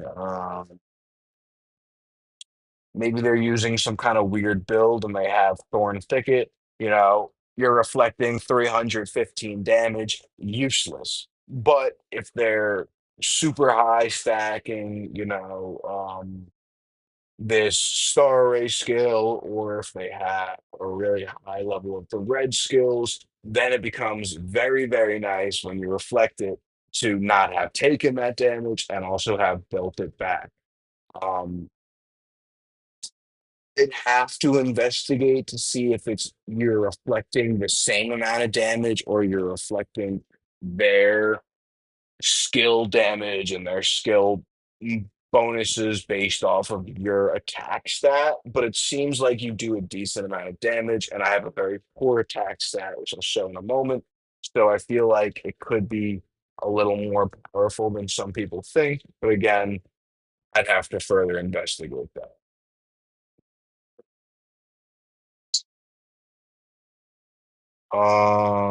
And then yeah, to show the stats, I'm using PAL combo regen. So this one, my stun is way lower, but my regen is way higher. As you see, my evasion is beyond subpar. So that's why I haven't been using the peak of speed. Um, but I have been meaning to test how it does with some of the lower evasion builds. The issue is it just becomes more and more viable as you have a more dedicated stack of evasion. Now you don't have to go necessarily too far with it. It has diminishing returns unless you're versing someone that is an ignore evasion build, but it is never a bad idea. My counter damage res is 80%. Again, I used to use it as a bit of a hybrid. Combos 30, super low, but we try to compensate with that for the ignore combo being decent and then the ignore counter again decent. Um All damage res, nothing to hit home about, but skill damage res is 86%, not terrible at all. I know some people have like 90 or 100. I'll get there one day, but for now, this is what I have. And yeah, let's move on to the next. Uh, because it's similar and it goes off similar mechanisms, let me go into PAL. Rivas PAL, so my anti-PAL build, um, goes into a couple of mechanisms, one of which is limiting their amount of damage so that you're limiting the amount of healing they're getting off of the candle artifact. So that's honestly where the defensive build isn't terrible because of the fact that you're reducing how much damage they can deal to you. You are reducing how much they can heal from that candle artifact. Um, and for the same reason, it is nice when you have an evasion build or something against a Necro that's using a candle artifact, or when Tamer's class skill isn't active. There are some ways you can try to mitigate or completely negate the uh, damage of a tamer, and then that will reduce the healing they get from their candle artifact, which reduces their ability to sustain.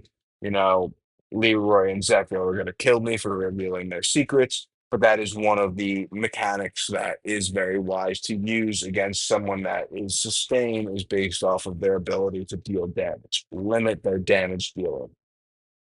Um, Clone is good because summons can take the hits from pals. You can't really stun or disarm a pal. So at this point, what you really want to do is try to take away the damage from hitting you directly. That comes in from shielding, that comes in from summons. There's definitely some ways that you can quite decently do that. And especially if you have some event items that are producing summons or extra shielding, that is never a bad idea at all. Again, extra attack like a mage. I love easy breezy. And then, like I said before, shielding, and I like some ability to deal damage because they're having that regen from Candle. I have Blade Pearson. Now I might end up taking out Blade Pierce and changing it for something a little more sustain based. But for right now, I've been getting away with using Blade Pierce and only losing to mainly tamers that are higher um, power than me unless I'm not using this build. When I'm using this build, even when attacking, I tend to be able to beat those my power and those that have usually like 8 billion attack damage. Now, if they have crazy high damage multipliers or they have like the highest I've beaten is about a 9 billion attack damage, but if they have 10 billion or if they have nine or high eights and they have crazy damage multipliers and event items and et cetera, there becomes a point where you lose the advantage and it's not the best. And I could probably change out the Blade Pierce to have more of a chance against those uber optimized players. But again, for the most part, this does most of the justice. Quickly into the class awakening. Um, because they don't really have a one-shot ability. They're not like a mage. They're not, and I don't always use this in brawl unless we're versing someone that has a tamer on their team that's much better than others. Um, this is more or less what I use. Low HP, so you're getting less HP. You know, uh, you can't really HP damage stack, which you can't really do anyway with this class. It's more of a sage based thing, but you also have more susceptibility to the pixel sword or another one shot. So be weary, and you're getting less regen per your regen triggers. But the defense, in my opinion, is well worth it, especially if you're reducing their attack damage or their attack stat. Have some crit res. As you see here, it's not great. It's only 20%. That's just due to the fact that most tamers have a good bit less crit damage than a archer, and the fact that there's a lot of bandwagon tamers right now who saw that, ooh, people are doing, a lot of damage with tamer. Let me hop on this class, and they have very poorly set up avian and runes, and maybe they're not using the most optimized setups, so I use slightly less crit res on this set.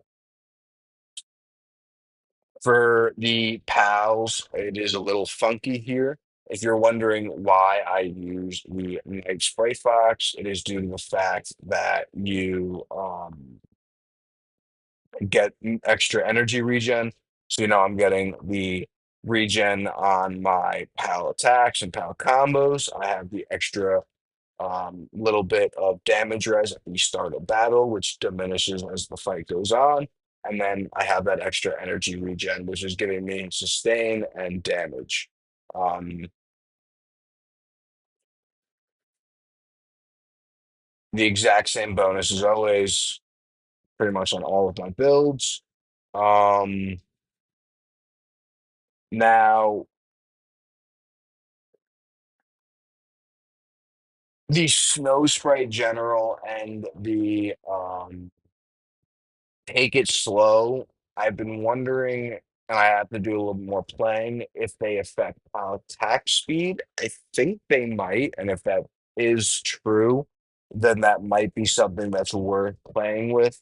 Um, but I just remember in the past that I had way more of an issue with the actual attack stat and how much damage they could output, especially because most tamers are that I run into are a little more wily, and have very, very nice attack stats. I want to reduce that as much as possible, but take it slow. And um, the Snow Sprite General are definitely not bad ideas if that does impact pal attack speed, and I'll double check with some of the tamers I know, like Leroy, another great creator, but I'll double check with him after this and put that in the comments somewhere. Um, as you see here, this is one of the builds that use Puppy Forever. I'm really trying to get the extra effects out of all the shields that I'll show you that I'm stacking in places, but you saw one from my house. And yeah, pretty similar as my other things. You could be using alpaca and the mushroom burglar. Again, if I notice something with 10 billion or higher attack stat, that sometimes is something I do. Sometimes instead of the regen, it was nicer to just actually reduce their attack stat. Always a great idea, especially in a defensive build when you don't have a high enough defense for the attack of your position.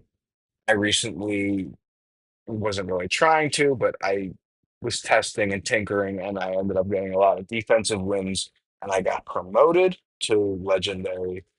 And now that might be something I need to do because everyone in Legends has super high attack, at least the last time I was there and said hello.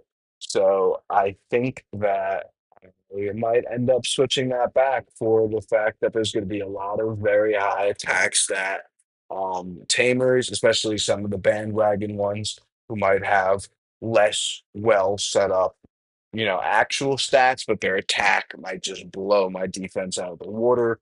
Reducing their attack might just save my ass. Mellow Cloud, you'd love if it hit the PAL damage final, but it doesn't, so that doesn't work.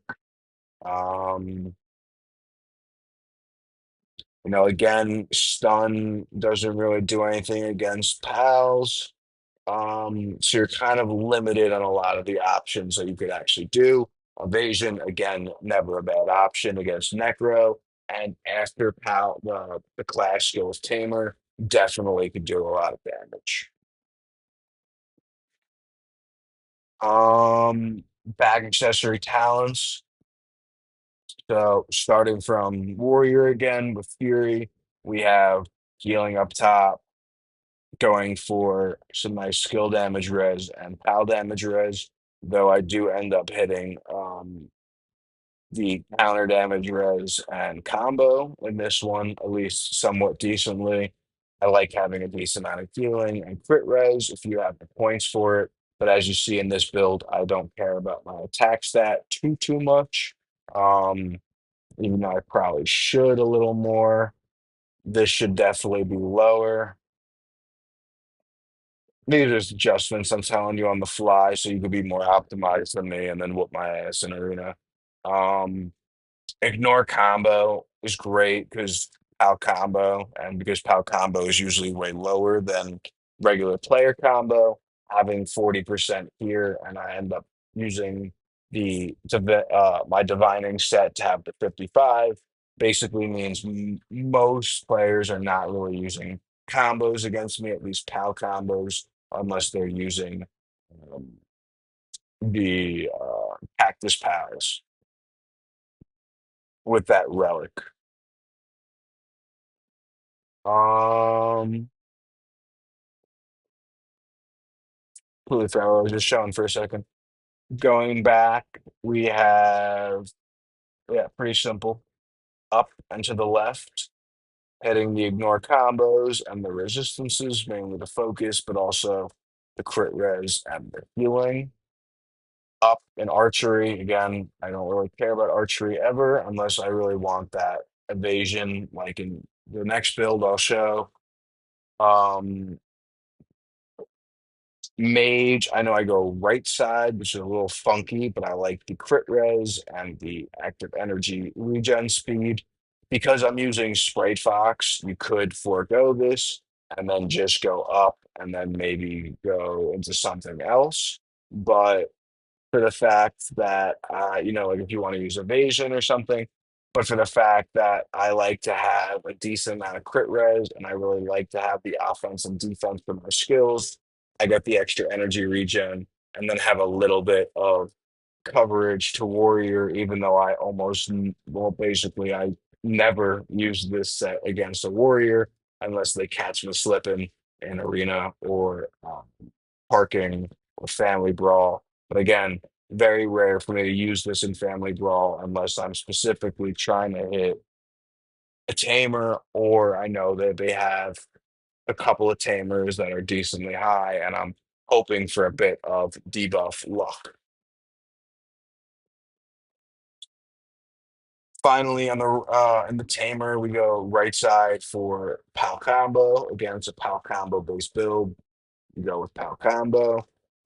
Reducing the regen is never a bad idea, especially since most use Candle. You're reducing the ability to heal, same as reducing the attack to hopefully reduce the damage they could do to you so that you're also cutting off their healing. Never a bad idea to double up, especially if you have more points than me. But then I just get my resistances. So pretty simple here.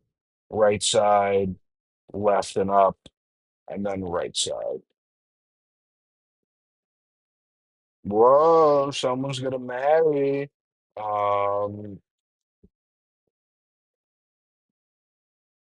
then for awakening, I mean artifact enchantment, sorry.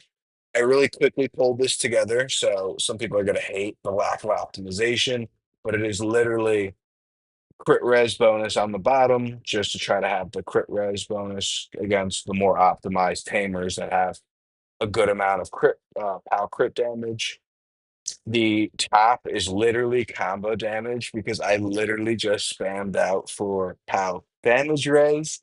Um, I know this is like a sin, but I really wanted to build something overnight when I first set this up.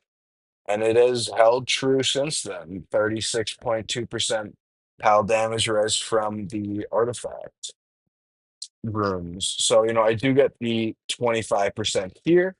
But then, like I said, I have the 4.5% up here, really trying to focus pal damage res, the 5.74% there, um, the less than a percent there.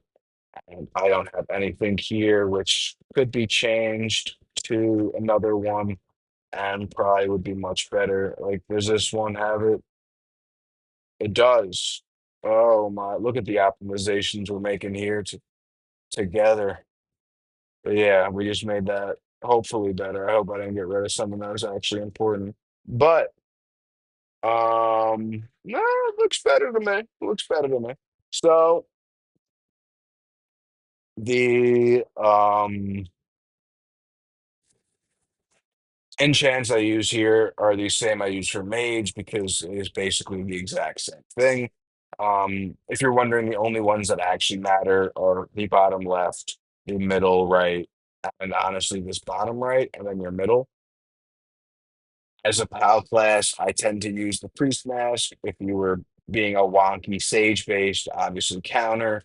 And if you were being some kind of mage based, you would use the skill crit damage. And I feel like that is one of the more simple points, but I think even myself have forgotten to change this, especially I played mage for a long time, then I switched to necro. So just check up on the different parts of your build every now and again because we all miss out on, or I almost just fat fingered and unclipped this, but we all miss out on some of the little parts of our build as we progress them and develop them. But again, Bloom's Spore, same as Mage. Um, That's also one of the reasons I use Blade Pierce is because it gives with this relic, it gives a extra healing trigger. You can use Wild Gust to double up on this, though it's not going to compensate compared. It's not going to like over take and compensate for the lack of if you aren't using like nature's renewal. But I like the fact that I'm getting slightly less or, a decent amount less healing, but I'm getting this offensive bit to try to limit the fight. Again, in my opinion, if you could kill in a minute, or especially before Ascension's trigger, so 45 seconds in, but if you're only taking damage for a minute and 30 seconds instead of the full 2 minutes, it's usually much easier to win a fight um, than full on timing out, though timing out is usually the goal for my builds. Um, Defense is always my divining, if I'm not mistaken. Yeah, it's the exact same thing. I think only my evasion builds changes that. So I just quickly went for evasion. Um, but yeah, the exact same mount artifact back. Again, I think you could change this with any of the ones that I've mentioned in the past, and it would be really good. Even Alien Dimension against something like a PAL user or an archer that's using Alien Dimension, they're going to be doing absurd amounts of damage at the beginning of the fight. Sometimes, you only really want to live the minute 15, minute 30 seconds, and have it, even sometimes even less than that. But having something like Alien Dimension with this smart cruise effect that's blocking the damage and giving you all these extra effects just equalizes the battlefield. They're blocking 30%, you're blocking 30%, and both of yours are going to diminish at the same rate. Sometimes it'll be a game changer, again, especially against someone that has an insanely high damage tilted build that's like basically saying F you to sages and any kind of tank build and just wants to rip through your brick wall builds. But I'll try not to repeat all the things I currently have. Because this has the puppy forever, this uses the one that I mentioned before. This last one, the Dome Watcher, is kind of useless. I guess it does help me to some degree when, I'm a hybrid or opponents are debuffed. But again, my damage is so abysmal that unless you're super tiny or super debuffed, um, I don't really care about my damage. And yeah, moving on. This one is again more similar, so I'll show it first instead of the evasion build. Um, we'll start with the pals. This you could argue isn't the best. You know, you might want to put in like I had in the other build, the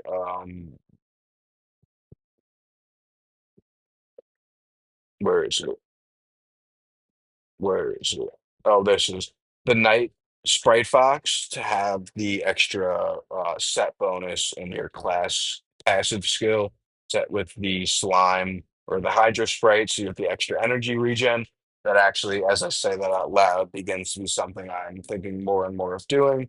But because I sometimes leave this on against a multitude of builds, it isn't bad to have the um snow sprite here.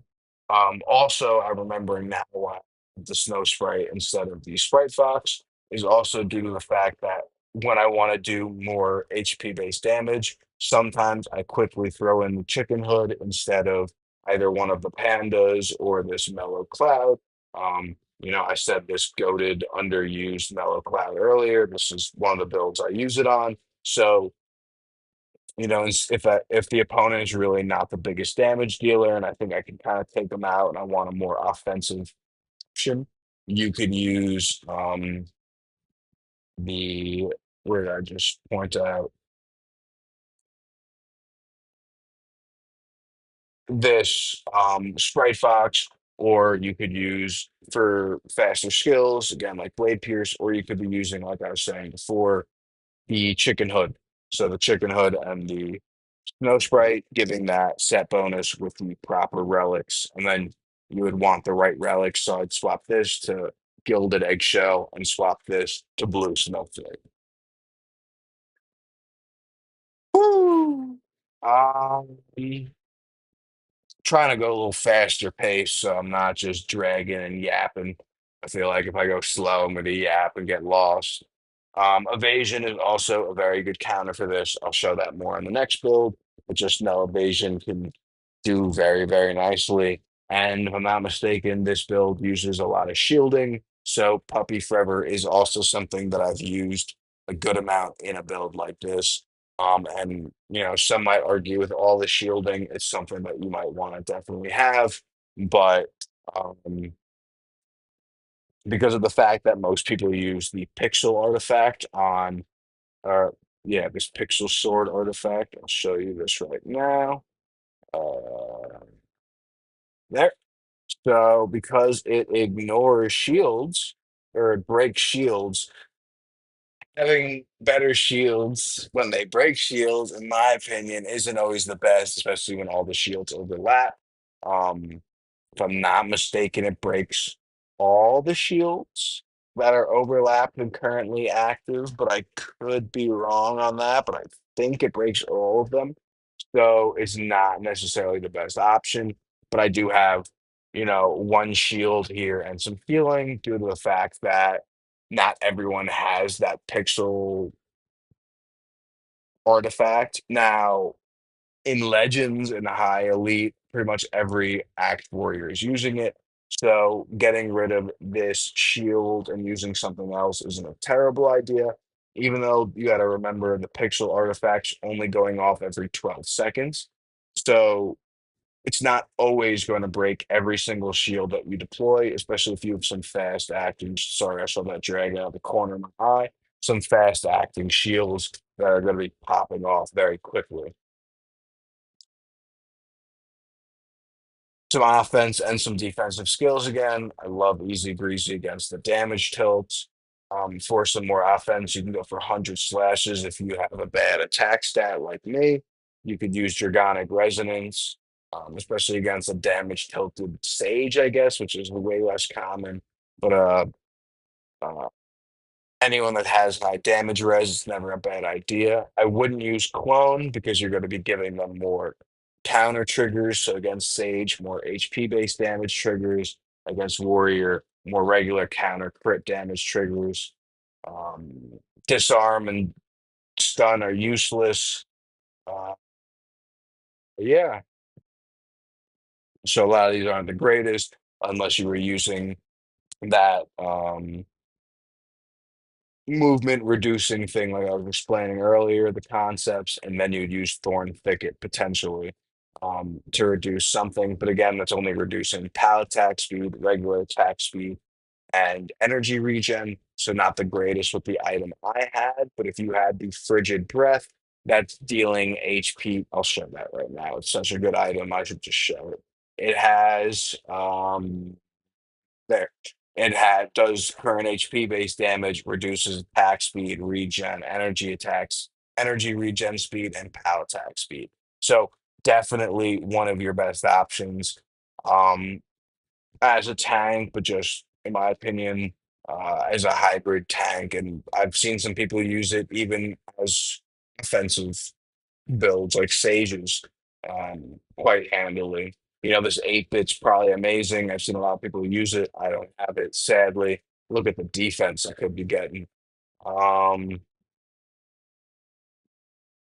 Shell Shade, you know, I've seen some people use this, more mages, but I don't have it again. I would love the the summer parasol, but that was a collab item, so I'll never get it. But the extra defense seems really nice, but the second form seems kind of meh. Um, and then yeah, I already went over the other options.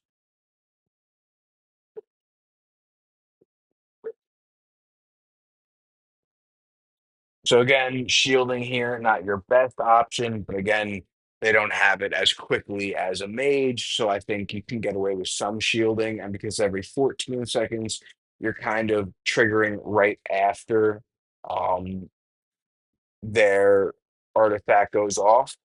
So it does end up being useless in like the beginning of the fight, but as it goes on, kind of can go off of their normal timing. And then the effects are actually useful again. But if you're dying in one hit, this might be something you don't want to do. And then you would want to have a non-shielding based thing. Um, but yeah, let's see what else. I'm using this one again because I feel like reducing attack is never a bad idea, and I honestly think that the shielding is very quick that it gives you.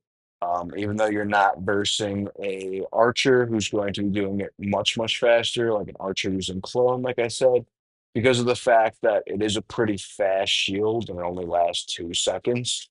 Um, it does, in my opinion, have some viability and give again some coverage against Tamer, Archer, and Warrior. But yeah, I'll run through my stats now. You know, ignore counter as high as it could be, ignore combo not as high. I showed you because I'm only using, I think, one side for the ignore combo, but you could change that obviously. Regen isn't terrible. Evasion is slightly more built, so in this kind of build, it might be more viable to use um, the speed of death, like the new motorbike mount. So I'll play with that and I'll let you know what I think. Um, but traditionally, I've just been using the Nebular Shuttle. You know, PAL damage res, just because of the fact that that sword does so much. Um, but you really want to have the resistance of the class you're fighting. So it's not the wisest to gimp out on some counter damage res. And again, I like my counter damage res a little higher than my combo damage res, just because counter damage multiplier is usually higher than combo damage multiplier.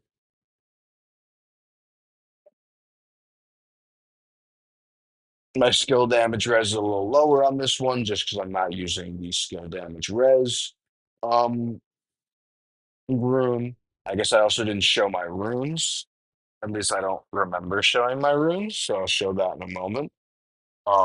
Just to make sure I cover all my bases.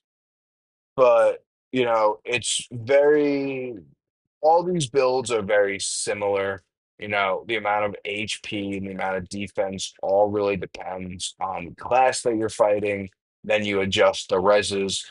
It's either PAL combo as a coverage based build, or you can use PAL crit if you have it available to you and you have it set up. And then, it uses evasion against warriors, like I'll show in a moment, and um, stun against archers. So for my runes, so I don't forget, this is a shitty evasion rune. It's only like half or so as optimized as it should be, but it has some POW damage res at least, and it gives me basic attack damage, which isn't terrible for a tank. But as you see, counter damage res with my evasion. This also gives me a little bit of combo damage res and POW damage res. Um, what I was looking for here is I think you could either focus counter damage res or evasion, and then you could try to go for both, but usually focusing one is the name of the game.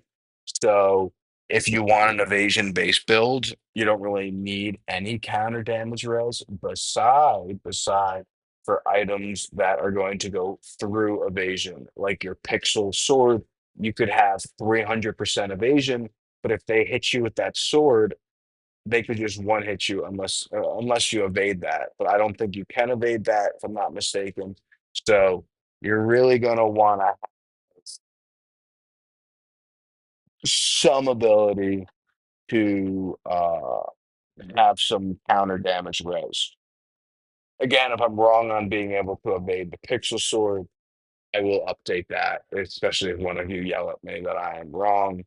But I don't believe I am wrong.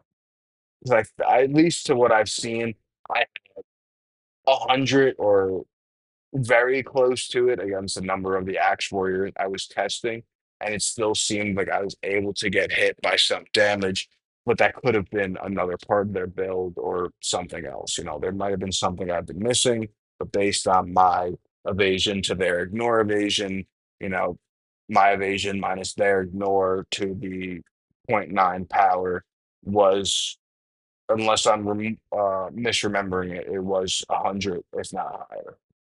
But again, counter damage res or evasion is the sub effect here.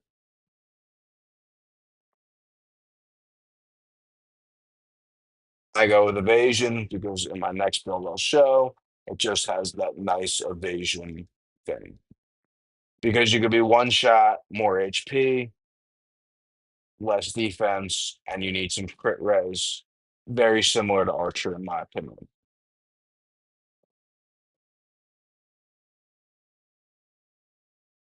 But instead of the HP for the time mechanic, it's for the one shot ability, even though I do use this again in Brawl, so the higher HP helps out.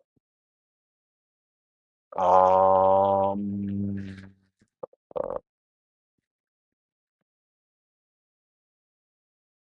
just moving through the stats, I think I already showed that. The enchantments, I showed that. Let me make sure I showed this. I don't know if I did. So I'll just quickly make sure I did. If I didn't, I apologize for not regurgitating the same yap over and over again about why I do the same things for different classes. I've just been trying to drill these points home and make this. I know people are going to skip through, so make this as easy to follow as possible. Why I do what I do against each of the different builds. So, right side for the tamer, right side and left side for mage, nothing in archer because I don't care, and then top side for warrior. And again, if you wanted more damage, you could always go left side and the warrior for ascension, etc., etc. And then just making sure I show every little thing. Beauty. Okay. Also, I guess it's worth noting, even though I don't have it, this, especially on evasion. might not be terrible.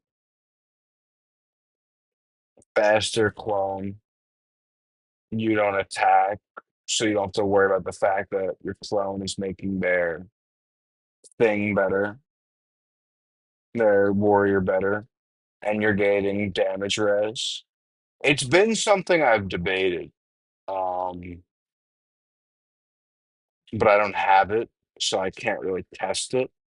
So if I ever, end up double hitting or one of you ends up letting me know it's good, I mean, that would be dandy. But yeah, let's move into the final build. And this is the only one of my tank builds that's going to have the Rivas sword. The only one that's going to have the, first off, the massive power, but also the difference in um, my divining. So I'll show that first. In the divining, I literally just went for evasion. If you could have like evasion and block and ignore pierce and PAL res and ignore PAL inspire and all those on the same thing, power to you. But I think, it's best to focus on one, especially as everyone has these really optimized at the current moment. So I went evasion across the board. Um, I got lucky with some, PAL crit and some ignore evasion. I suppose it might be useful somewhere. Ignore pierce is nice, but the evasion was basically all I was going for on each of those. And then on the bottom down here, I literally just tried to. First off, this one's not even done, and that's funny because this has been the set I've been using. But uh, but the thing I've been looking for is power combo defense. Love my defense. But yeah, power combo, power crit. If I get lucky with some defense, it's always nice. Um, and yeah, but basically just evasion. Block would be nice again. Ignore Pierce. Always. Or Pal. Always. And then ignore Pal. Inspire. Pal's quickly going through. That's what we use. Why is the snail there? Snail is there for coverage. Same reason why the snow sprite is there. If you wanted it to be only against the sage and you wanted it to be super optimized, you could very easily, replace this and replace that. But because of the fact that I've been trying to use this more in arena and seeing how it does in parking the Shroomy tournament, I like to have a decent amount of coverage built in for all of the classes. Um, it is a very insanely high evasion stack build. So you could argue that the defensive component of it is not too important because if you're evading every hit, it doesn't matter how much defense you have. But when they actually do hit you, having a lot of HP for the faster or the more regen per trigger or having more defense, so you take less damage to begin with, is a pretty nice mechanism to follow. So, again, my skills are very sustain based. This is trying to time out. And because my evasion is so high, I don't mind the fact that they're getting extra counter triggers because of the fact that their counter triggers aren't actually doing anything. It's a very funny mechanic there. But the clone is basically there to cover my weakness to archers and tamer, which I've noticed by far are my weakest points. So that's again why I have the snow sprite, and I'm using the snail with the back accessory. With this back accessory, I'll show it now. Um, the Crown of Tides to try reducing attack speed, energy regen speed, and attack speed because naturally evasion is weak to Tamer. It's weak to Archer because both those classes have the built-in ignore evasion, and then skills are always evading or ignoring evasion. So that's usually when you really want to cover against those builds if you're going to use this like I am in just a general leaving it out type set. Again, if you weren't focusing it against, or if you were focusing it against Sage and not using it for coverage, you could use more shielding to eat some of the damage from the HP damage triggers. You could be using, the burglar or the alpaca to try to reduce their attack stat, especially if you're using defense on this instead of HP.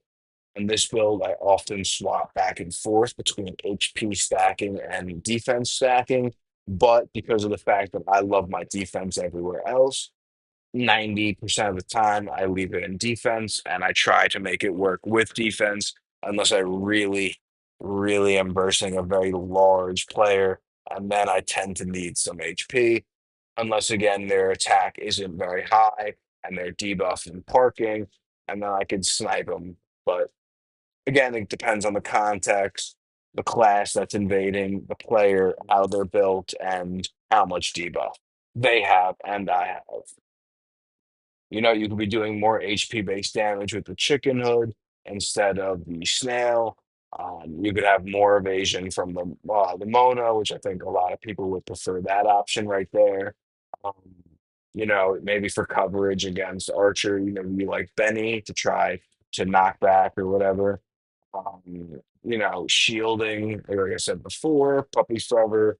There's definitely options in here that some people might like better. The dog, if you're using counter based Necro, etc.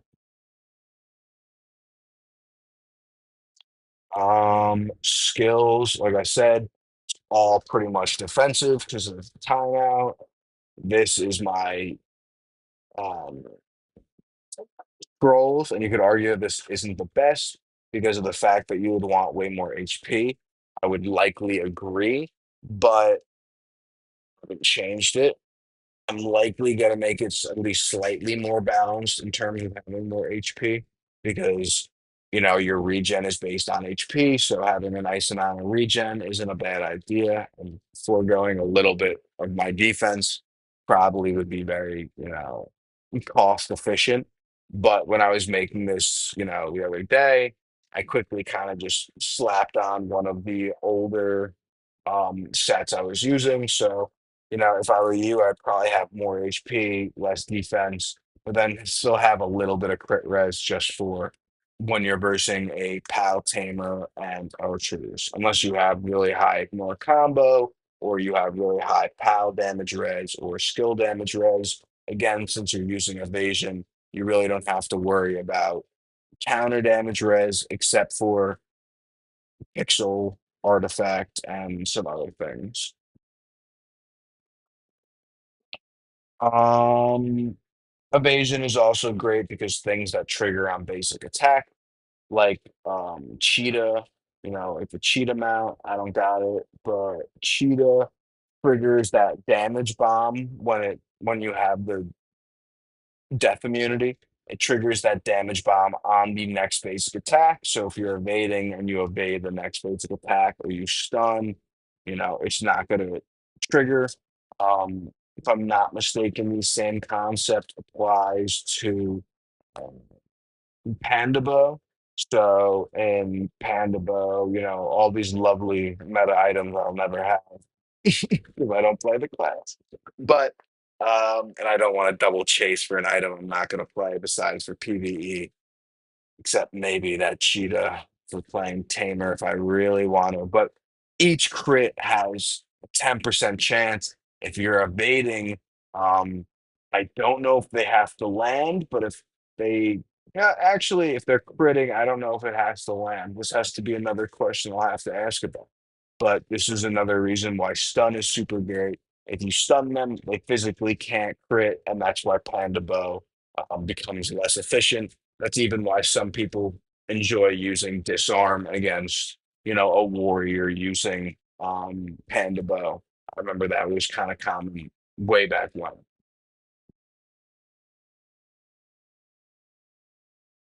Basically the same thing, focusing evasion.